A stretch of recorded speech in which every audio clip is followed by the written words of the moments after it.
penso che abbiamo giocato una bella partita, è stata intensa come tutte le altre due e ci siamo portati dietro secondo me dall'altra partita il fatto che a 3 minuti eravamo più 11 penso e poi non siamo stati in grado di rivincere la partita, però secondo me abbiamo imparato le nostre lezioni, siamo state più ciniche questa volta e siamo riuscite alla fine a compattarci, a stare lì anche se sapevamo che loro sarebbero tornate anche quando siamo andate più 7, più 8, però alla fine abbiamo fatto quello che ci eravamo detti di fare e soprattutto abbiamo stretto in difesa e a rimbalzo. I playoff sono partite diverse dove in molte situazioni ci sono sempre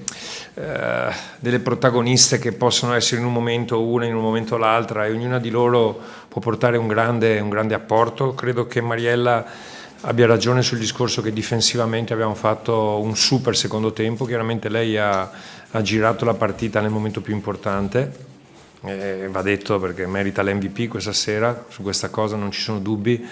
però a parte la parte difensiva siamo riusciti ad andare in 3 o 4 attacchi davvero dove volevamo.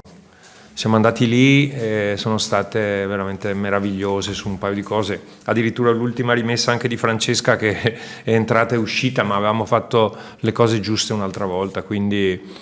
sono molto felice per loro.